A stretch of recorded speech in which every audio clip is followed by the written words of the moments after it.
أما بعد فأعوذ بالله من الشيطان الرجيم بسم الله الرحمن الرحيم كنتم خير أمة أخرجت للناس تأمرون بالمعروف وتنهون عن المنكر وتؤمنون بالله صدق اللہ العظیم۔ میرے بھائیوں، بزرگوں اور دوستوں، اللہ رب العزت نے ہم سب کو بہت اہم مقصد کے لیے پیدا فرمایا۔ اللہ کے نبی صلی اللہ علیہ وسلم کی آخری امت کا ایک ایک فرد قیمتی۔ یہ بات الگ ہے کہ آج دنیا میں انسانیت کی قدر نہیں، لیکن اللہ کی بارگاہ میں اولاد آدم کی اتنی قدر ہے کہ قرآن کریم میں اللہ تعالیٰ نے حضرت آدم علیہ السلام کے بیٹوں کی، اولادوں کی اور بنو آدم کی عجیب تعریف کی۔ اللہ فرماتے ہیں وَلَقَدْ كَرَّمْنَا بَنِي آدم، کہ ہم نے اولاد آدم کو مکرم بنایا، یعنی آدم علیہ السلام کی جو اولاد تھی وہ عزت والی تھی، اکرام مکرم تھی۔ اللہ نے جتنی مخلوقات کو کائنات میں پیدا فرمایا، ایسی تعریف اللہ تعالیٰ نے کسی بھی مخلوق کی نہیں کی جو تعریف اللہ تعالیٰ نے حضرت انسان کی۔ اور کیا فرمایا؟ وَلَقَدْ كَرَّمْنَا بَنِي آدم، کہ ہم نے بنو آدم کو اکرام والا، مکرم بنایا، عزت والا بنایا۔ تو میرے بھائیوں، پتہ چلا، اور اس میں اللہ تعالیٰ نے مسلمانوں کی قید نہیں لگائی، بلکہ روئے زمین پر بسنے والا ہر انسان، چاہے کسی بھی سماج، کسی بھی ذات، کسی بھی روئے زمین پر کسی بھی حصے میں رہنے والا ہو، انسان ہے، اللہ نے اس کو مکرم بنایا۔ یہی وجہ ہے کہ ہم تمام کو مخلوقات میں اشرف المخلوقات کہا جاتا ہے، کہ مخلوقات میں سب سے اشرف اگر کوئی ہے تو وہ انسان ہے۔ لیکن اس میں بھی اللہ تبارک و تعالیٰ نے ہم کو انسان بنایا، نمبر 2 ایمان والا بنایا، نمبر 3 حضرت نبی کریم پر اللہ نے ہم پر یہ احسان فرمایا۔ کیوں؟ اس لیے کہ اللہ کے نبی علیہ السلام اور آپ کی امت اللہ کے نزدیک اتنی قابل عزت ہے کہ اللہ تبارک و تعالیٰ نے اللہ کے نبی صلی اللہ علیہ وسلم کو بھیج کر اور آپ پر نبوت کو ختم فرما کر اللہ تبارک و تعالیٰ نے آپ کی امت کو ختم نبوت کے طفیل وہ کام عطا فرمایا جو کام اللہ انبیاء سے لیتے تھے۔ اور انبیاء سے کیا لیتے تھے جانتے ہو؟ انبیاء سے اللہ تبارک و تعالیٰ ایسا کام لیتے تھے کہ انبیاء سے کام لینے کا طریقہ، اللہ پہلے عرش پر ان کا انتخاب کرتے تھے۔ حضرت آدم علیہ السلام کو پہلے اللہ نے چنا اور بعد میں زمین پر بھیجا۔ حضرت نوح علیہ السلام کو اللہ نے پہلے عرش پر چنا، پھر بعد میں زمین پر بھیجا۔ یعنی انتخاب بھی اللہ کرتے ہیں کہ کام ہم کو ہمارا لینا ہے، لیکن جب ہمارے نبی صلی اللہ علیہ وسلم پر اللہ تعالیٰ نے نبیوں کے سلسلے کو ختم فرما دیا تو اللہ تبارک و تعالیٰ نے وہ پورا کام جو حضرت آدم سے لے کر حضرت محمد صلی اللہ علیہ وسلم تک جتنے نبیوں سے لیا، اللہ نے کہا اب یہ کام آخری نبی کی آخری امت کے حوالے۔ اس کام کے لیے جتنوں کا انتخاب ہوا کہاں پر ہوا؟ تو پھر اس امت کا بھی انتخاب کہاں ہوا؟ یہی وجہ ہے کہ اللہ تعالیٰ نے قرآن کریم میں اس امت کی بہترین تعریف اور 4 ذمہ داریاں اس امت کو دی گئی۔ کتنی ذمہ داری؟ 4۔ پہلی ذمہ داری اللہ تبارک و تعالیٰ نے اپنی ذات کی، دوسری ذمہ داری اللہ تعالیٰ نے گھر والوں کی دی، تیسری ذمہ داری اللہ تعالیٰ نے قبیلے، خاندان، برادری والوں کی دی، اور چوتھی ذمہ داری اللہ تعالیٰ نے پوری عالم انسانیت کی۔ اور چاروں کو اللہ نے، چاروں ذمہ داریوں کو اللہ تعالیٰ نے قرآن کریم میں بیان فرمایا۔ پہلے فرمایا یا ایھا الذین آمنوا قوا انفسکم واہلیکم نارا، اے ایمان والو اپنے آپ کو اور اپنے گھر والوں کو جہنم کی آگ سے بچاؤ۔ اس آیت میں 2 ذمہ داریاں بیان فرمائی کہ سب سے پہلے جہنم کی آگ سے کس کو بچاؤ؟ اپنے آپ کو، اور پھر اپنے گھر والوں کو۔ تو 2 ذمہ داریاں ہو گئی، اپنی ذات اور اپنے گھر والے۔ اور تیسری ذمہ داری اللہ تبارک و تعالیٰ نے فرمایا وَأَنذِرْ عَشِيرَتَكَ الْأَقْرَبِينَ، اے نبی جی اپنے قبیلے والوں کو اللہ سے ڈرائیے۔ کتنی ذمہ داری ہو گئی؟ 3۔ اور چوتھی ذمہ داری اللہ نے قرآن کریم میں بیان فرمائی کنتم خیر امت اخرجت للناس تأمرون بالمعروف وتنہون عن المنکر وتؤمنون باللہ، کہ تم بہترین امت ہو، لوگوں کو نفع کے لیے تم بنائی گئی ہو، نکالی گئی ہو، تم نہیں آئے، میں نہیں آیا بلکہ اللہ نے ہمیں نکالا ہے۔ اللہ نے یہاں پر جو صیغہ استعمال کیا وہ اخرجت کا استعمال کیا، خرجت کا استعمال نہیں کیا۔ خرجت کے معنی ہوتا ہے نکلی، اور اخرجت کے معنی ہے نکالی گئی. للناس کس کے لیے؟ لوگوں کے نفع کے لیے. لوگوں کا نفع کس چیز میں تھا؟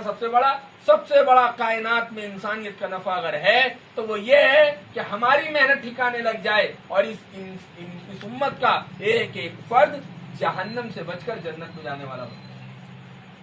کنتم خیر امت اخرجت للناس تأمرون بالمعروف وتنہون عن المنکر. بھلائیوں کا حکم کرتے رہو، خود بھی بھلائیاں کرتے رہو، اور برائیوں سے بچتے رہو، اور برائیوں سے بچنے کی دعوت لوگوں کو دیتے رہو. وتؤمنون باللہ، اور اللہ کی ذات عالی سے ہونے کا یقین خود بھی اپنی زندگی میں اتارو اور لوگوں کو بھی اس کی دعوت. تو سب سے بڑا مسئلہ یہی ہے کہ ہم پوری انسانیت کی طرف بھیجے گئے. پہلے نبی بھیجے جاتے تھے، حضرت شعیب کو مدین کی طرف، حضرت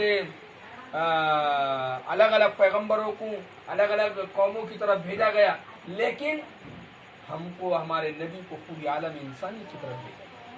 جہاں جہاں روئے زمین پر ایک ایک انسان بستا ہے، ہماری اور تمہاری ذمہ داری یہ ہے کہ ہم ان کی فکر کریں. اور عجیب بات یہ ہے، سوال یہ ہے کہ ہم تو پورے انسانوں کے پاس نہیں جا سکتے. عمر ہی کتنی ہے ہماری؟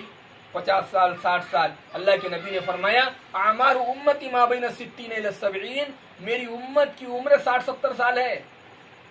بہت کم ہے. ترمذی کی روایت ہے، یہ ترمذی شریف میں موجود ہے کہ بہت کم لوگ ہیں جو اس سے آگے کراس کر پاتے ہیں، ورنہ 60-70 سال میں وکٹ گر جاتی ہے، آدمی دنیا سے چلا جاتا ہے. اب اتنی چھوٹی عمر میں ہم پورے انسانوں سے کیسے ملیں گے؟ ہر ایک کی دعوت کیسے دیں گے؟ تو قربان جاؤ، اللہ نے جو دین ہمیں دیا ہے، فرمایا بخاری شریف کی پہلی روایت انما الاعمال بالنیات، اعمالوں کا دار و مدار. تم دعوت دو پوری انسانیت کو سامنے رکھ کر، اللہ تم کو ثواب بھی کا دے گا. پوری انسانیت نیتوں پر عمل تلتے ہیں کہ اس کی نیت کیا تھی. حالانکہ انما الاعمال بالنیات. ہم یہاں مشورہ کر رہے ہیں، ایک چھوٹا سا گھر ہے، اب یہاں پر بیٹھ کے مشورہ ہو رہا ہے. تو کس کا مشورہ ہو رہا ہے؟ کا مشورہ یہ ہو رہا ہے گلیوں میں گشت کریں گے اور نیتیں کائے کی ہیں عالم کی. اگر ہم نے ایک کو بھی دعوت دے دی اور کوئی نہ ملا، ہم صرف راؤنڈ لگا کر آ گئے، ہماری نیت پر ہم کو کیا مل گیا؟ ثواب. یہی وجہ ہے تو اللہ تعالیٰ نے اتنا کام آسان کر دیا، بھاؤ اتنے لگا دیے. اور کام اگر چیز بڑی قیمتی ہو اور اس کی قیمت کم ہو تو آدمی جلدی خرید لیتا ہے. یہ بھی سودا سستا ہے. اور کیسے سستا ہے؟ ایک آدمی نماز کے لیے نکلا، اب جانے سے پہلے ہی وضو کیا گھر سے، یا وضو نہیں کیا لیکن اب اس نے سوچا چلو میں نماز پڑھتا ہوں، لیکن آنے سے پہلے اس کا انتقال ہو گیا. قیامت کے دن وہ نماز پڑھتا ہوا. ایک آدمی حج کے لیے نکلا، ابھی ایئرپورٹ بھی نہیں پہنچا کہ اس کا انتقال ہو گیا. اللہ قیامت کے دن حاجی بنا کے اٹھائے. ایک بندہ گھر سے نکلا حافظ قرآن بننے کے لیے، اور درمیان میں انتقال ہو گیا، اللہ کل اسے حافظ بنا کے اٹھائے. کیوں؟ کیونکہ اس کی نیت کیا تھی؟ حافظ بننے کی ہے. اس کی نیت کیا تھی؟ حج کرنے کی. اس کی نیت کیا تھی؟ ظہر کی نماز پڑھنے کی. پتہ چلا اللہ تعالیٰ نیتوں پر ہی اعمال کا ثواب مرتب فرما دیتے ہیں.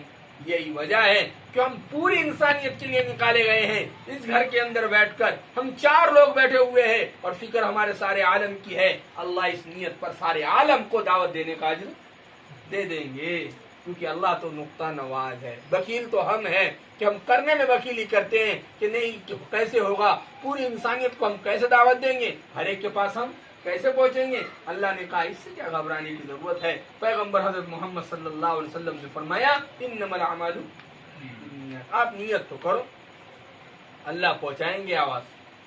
اس لیے مجھے اور آپ کو اللہ تعالیٰ نے ایک بڑی ذمہ داری کے لیے پیدا کیا. ہم نے ذمہ داریاں کیا سمجھی ہیں؟ ہم نے ذمہ داریاں سمجھی ہیں کاروبار پھیلا دیے جائے.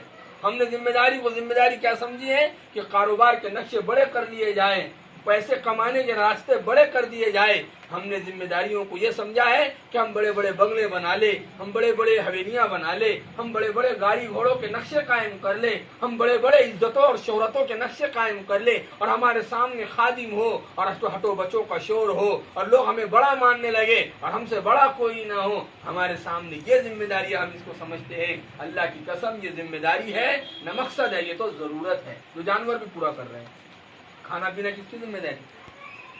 جانور بھی کھا رہے ہیں، انسان بھی کھا رہے ہیں. انسان کے کھانے میں اور جانور کے کھانے میں فرق کیا ہے؟ ایک غیر مسلم نے سوال کیا تھا کہ بھائی بتاؤ، کیونکہ وہ ہمارے ایک مسجد کے متولی صاحب کے دوست کے توسط سے آئے تھے، ملاقات کی تو انہوں نے مجھ سے ملاقات کرائی. تو انہوں نے پوچھا کہ آپ یہ کہتے ہو کہ انسان مر کے دوبارہ زندہ ہوگا، انسان مر کے دوبارہ زندہ ہوگا.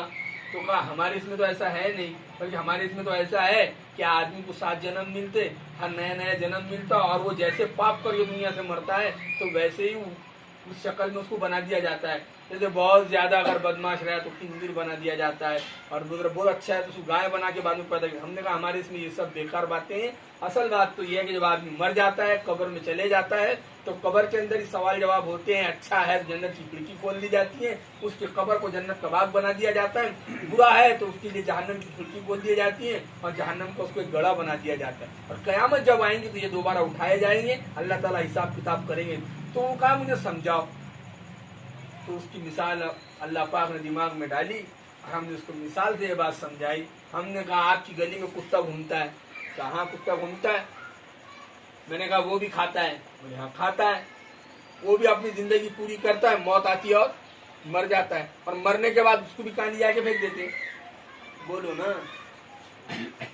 کچرے کی جگہ پر یا دور دراز کوڑا کرکٹ جہاں پھینکتے، جہاں پر پوری بستی گلادہ ڈالی جاتی وہاں لے جا کے اس کو پھینک دے. ایک دن وہاں آتا ہے کہ کتے کا نام و نشان ختم ہو جاتا ہے، اس کو کھا لیتی ہے. کا ایک انسان ہے وہ بھی کھا رہا ہے، اور وہ بھی اپنی زندگی گزار کے مر رہا ہے، اس کو بھی گاڑ دیا جا رہا ہے.